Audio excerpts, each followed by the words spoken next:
नमस्कार. भारतीय जनता पार्टी ही चलाक लोकांची पार्टी आहे. अत्यंत शातीर आणि आपण जेवढा विचार करतोय त्याच्या कदाचित 50 घर पुढे विचार करणारे असे लोक इथे आहेत. पण हा 50 घर पुढे विचार जेव्हा ते करतात तेव्हा तो लोककल्याणाचा विचार करत नाही, तर 50 घर विचार पुढे करतात तो जनतेला फसवायचं कसं, लोकांना चुना कसा लावायचा, लोकांचे मुर्दे पडले तर ते पडलेले मुर्दे कसे पचवायचे, यासाठी भारतीय जनता पार्टी सातत्याने प्रयत्न करत असते. संतोष देशमुख हत्येचे फोटो ज्या पद्धतीने काल पुढे आलेले आहेत, हे मी सकाळीही म्हटलं, रात्रीपासून मी अस्वस्थ आहे. ज्या पद्धतीने हे फोटो पुढे आले ते सगळं बघता हिवाळी अधिवेशनातलं भाषण तुम्हाला आठवत असेल. ज्या हिवाळी अधिवेशनाच्या भाषणामध्ये सुरेश धस यांनी जे वर्णन केलं होतं ते वर्णन जशास तसं कालचे फोटो बघितल्यावर आपल्या लक्षात येतं. हे जशास तसं केलेलं वर्णन आणि त्याच घटनाक्रमाने घडलेले फोटो किंवा व्हिडिओ हे सगळं जर बघितलं तर एक गोष्ट स्पष्ट होते की सुरेश धस यांच्याकडे ते फोटो व्हिडिओ आधी पोचलेले होते. म्हणजेच सुरेश धसांकडे कुणाकडून पोचले असतील तर ते गृहमंत्री देवेंद्र फडणवीसांकडून पोचले असतील.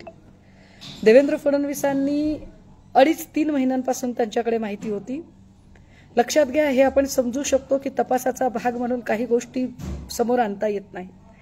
तपासाचा भाग म्हणून काही गोष्टींची काळजी घ्यावी लागते, इतकं तर ज्ञान आपल्याला सुद्धा आहे. परंतु तपासाचा भाग म्हणून जेव्हा तुम्ही गोष्टींची काळजी घेता त्यावेळेला ही गोष्ट का विसरली जाते की देवेंद्र फडणवीस गेली 3 महिने सातत्याने असं म्हणत राहिले की दोषी असल्यास आम्ही राजीनामा घेऊ, आम्ही दोषींना सोडणार नाही. 3 महिन्यापूर्वी सुरेश धस सभागृहाच्या पटलावर सगळं मांडतात. याचा अर्थ 3 महिन्यापूर्वीच दोषी कोण आहे कोण नाही हे देवेंद्र फडणवीसांना फार चांगल्या पद्धतीनं माहीत होतं. 3 महिन्यापूर्वीच देवेंद्र फडणवीसांकडे फोटो व्हिडिओ सगळं पोचलेलं होतं. मग तरी सुद्धा 3 महिने देवेंद्रची, ज्यांना देवाभाऊ वगैरे फ्लेक्स लावले जातात, ते देवाभाऊ का सारखं म्हणत राहिले की अजित पवारांच्या पक्षाचा मंत्री आहे तर अजित पवार विचार करतील. अजित पवारांना कुणी बोललं की अजित पवार म्हणायचे मुख्यमंत्री देवेंद्र फडणवीस आहेत ते ठरवतील. धनंजय मुंडे म्हणायचे दोघांनी सांगितलं तर मी राजीनामा देईल. अजित पवार म्हणायचे नैतिकता म्हणून मी दिला तर नैतिकता म्हणून त्याने द्यावा का नाही त्याचा प्रश्न आहे. सगळे एकमेकांवर टोलवाटोलवी करत होते 2.5 ते 3 महिने. देवेंद्र फडणवीस, असंही नाही की देवेंद्र फडणवीसांना हे लपवायचं होतं, ते लपवायचं असतं तर कदाचित ते फोटो कधीच बाहेर निघाले नसते. ते फोटो चार्जशीटच्या बहाण्याने बाहेर निघाले म्हणजे ते फोटो बाहेर काढायचेच होते. पण मग जर ते फोटो बाहेर काढायचेच होते तर 2.5-3 महिने देवेंद्र फडणवीस कोणता राजकीय अजेंडा राबवत होते हे विचार करण्यासारखं आहे. 2.5-3 महिने देवेंद्र फडणवीसांनी जो राजकीय अजेंडा राबवला त्याच्यामध्ये कुठलं पक्षीय राजकारण आणि पक्षीय हित, म्हणजे एका माणसाची हत्या झाली, एका माणसाला इतक्या क्रूर पद्धतीने मारलं, एका माणसाच्या चेहऱ्यावर, हे फार वाईट आहे. म्हणजे तो एका निष्प्राण कलेवरावर मुतत नाही, तो इथल्या सिस्टीमवर मुततो. तो मुख्यमंत्र्यांनी जी एक गलिच्छ आणि घाणेरडी व्यवस्था तयार केली आहे त्या व्यवस्थेवर तो मुततो. तो इथं गेंड्यांची कातडी पांघरून जे राज्यकर्ते निगरगट्टपणे वावरत आहेत त्यांच्या निर्लज्जपणावर तो मुततो. हा कायदा माझं काय करणार आहे, हे पोलीस माझं काय करणार आहेत, ह्या पोलिसांना तर मी पोसतो असं म्हणत तो इथल्या पोलिसी व्यवस्थेवर मुततो. आणि तरीही देवेंद्रजींना घाम फुटत नाही, काही वाटत नाही त्यांना. आज परत संतापजनक घडते. भाजपा 50 घर पुढचा विचार करते. या राजीनाम्याने भाजपा बॅकफुटवर जाते असं वाटायला लागल्यावर भाजपाने एक रणनीती आखून ठेवली की बरोबर आज लगेचच अबू आझमीचं एक स्टेटमेंट आलं आणि अबू आझमीच्या स्टेटमेंटवर लगेच सगळे भाजपाचे लोक बोलायला लागले. भाजपाचे सगळे बोलघेवडे, त्यांचे प्रवक्ते, भाजपाच्या सगळ्या फुलझड्या फटाफटा वाजायला लागल्या. अबू आझमीचं चुकलो, पुन्हा जातीय ध्रुवीकरण, धार्मिक ध्रुवीकरणाकडे सगळी चर्चा न्यायला यांनी सुरुवात केली. किती गलिच्छ, किती थर्ड क्लास मानसिकतेचे लोक आहेत ते. विधानसभेत त्या राजीनाम्याची चर्चा होऊ नये, चर्चा दुसरीकडे वळावी, भारतीय जनता पार्टी बॅकफुटवर जाऊ नये, भारतीय जनता पार्टीला कमीत कमी डॅमेज व्हावं यासाठी ठरवून अबू आझमीच्या स्टेटमेंटला रंग देऊन हे सगळे भाजपाई लोक बोलायला लागले. पण दादा हो, विसरू नका, कारण आता आपण गप्प बसलो ना, तर जे पाशवी बहुमत आपण भाजपाला दिलेलं आहे, ह्या पाशवी बहुमत ते इथल्या एकेकाच्या उरावर नंगा नाच करायला कमी करणार नाही. संतोष देशमुखांची हत्या म्हणजे या राज्यात यादवी सुरू झाली, त्याची नांदी आहे. ती यादवी या लोकांनी सुरू केली. इतक्या गलिच्छ पद्धतीने, इतक्या क्रूर पद्धतीने, आणि त्याही पेक्षा चीड येणारी गोष्ट की हे सगळं देवेंद्रजींना माहीत होतं. देवेंद्रजी गेल्या 10 वर्षापैकी 7.5 वर्ष गृहमंत्री राहिलेले आहेत. ज्या परळी आणि बीडमध्ये पोलिसांच्या बदल्या होत नव्हत्या किंवा पोलीस मुजोरी करत होते, पोलीस खोटे गुन्हे दाखल करत होते, ह्या पोलिसांच्या बदल्या त्या सगळ्या आरोपींच्या मनावर कोण करून देत होतं? या आरोपींना पाहिजे ते, हवे ते सगळे पोलीस अधिकारी कोण आणून देत होतं? ते देवेंद्र फडणवीस देत होते. देवेंद्र फडणवीस, तुम्ही दुहेरी चेहऱ्याने खेळताय. तुम्ही सगळीकडून खेळू पाहताय. तुम्ही सुरेश धस यांना एस्टॅब्लिश करण्याचा प्रयत्न केला मराठवाड्यामध्ये. सुरेश धसला तुमच्याकडे असलेली माहिती तुम्ही दिली. तुमच्याकडल्या असलेल्या माहितीच्या जीवावर धस बोलले. धस म्हणजे कोणी ब्रिलियंट माणूस नव्हता. धस म्हणजे कोणी असा तिस्मार खान नव्हता. धसला तुम्ही माहिती पुरवली, जाणीवपूर्वक धसला माहिती पुरवली, आणि तुम्ही ठरवून हा सगळा खेळ खेळलात. देवेंद्रजी, इलेक्शनच्या आधी तुम्ही सगळी लोक बॅनरला बाजी करत होता. देवाभाऊ, अजितदादा, एकनाथ भाई, हे दादा, भाई, भाऊ, या सगळ्या लोकांना विसर पडला का?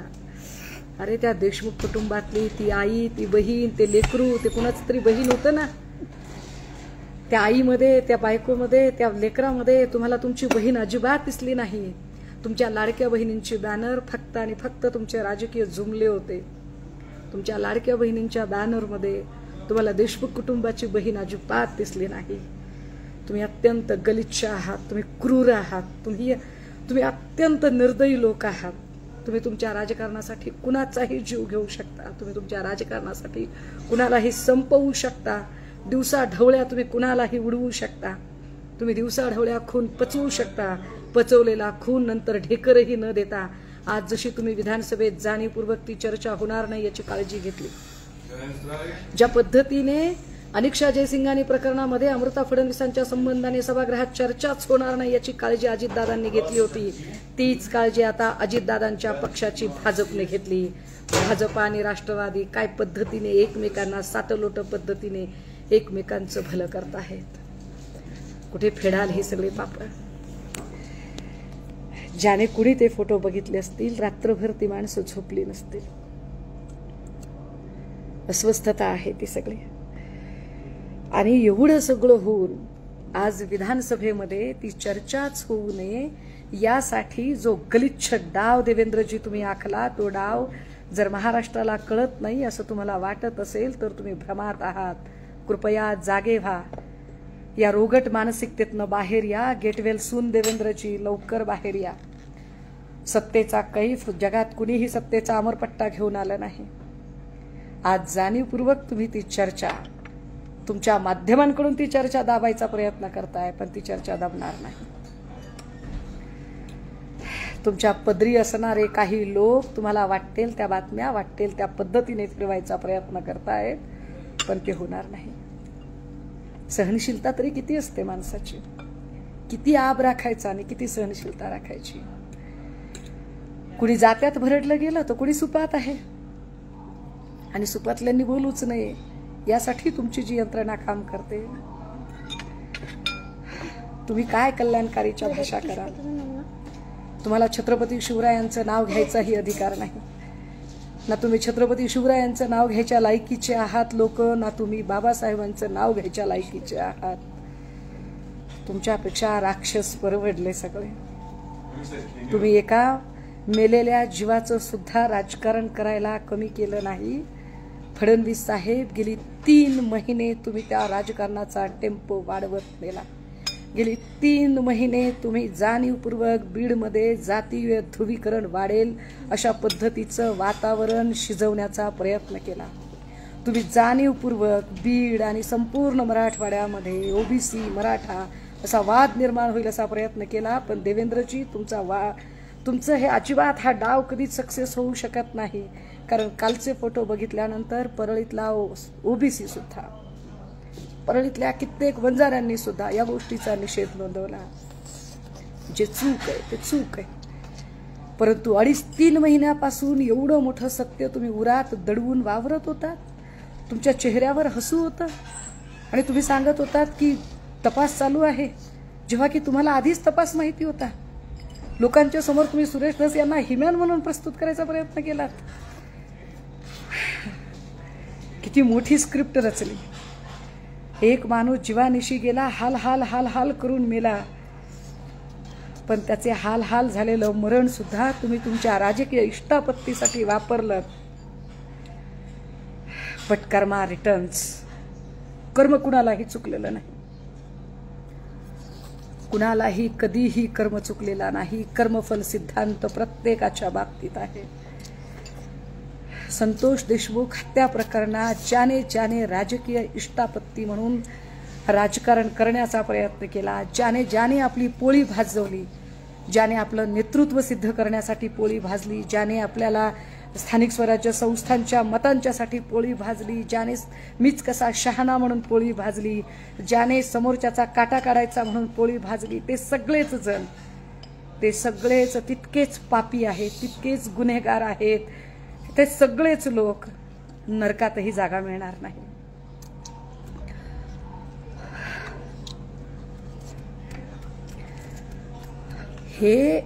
हे राजकारण म्हणून नाही. हे जर आम्हाला वाटत असेल ना, तर ज्या आईची खूस रिकामी झाली, तिचा आत्मा किती तळतळ करत असेल आणि तिचा तळतळाट या सगळ्या गलिच्छ राजकारण करणाऱ्या लोकांना लागल्या वाचून राहणार नाही. आणि हे सगळं पाप तुम्हाला फेडावं लागेल. 2.5-3 महिने तुम्ही हे जाणीवपूर्वक लपवून ठेवलं. 2.5-3 महिने तुम्ही हे राजकारण शिजवलं. अडचण अशी आहे, इतकं पाशवी बहुमत तुम्ही ईव्हीएमचं घेतलेलं आहे की त्या पाशवी बहुमतामुळे तुम्हाला राजीनामा मागणाऱ्यांची संख्या सुद्धा प्रचंड दुबळी ठरते.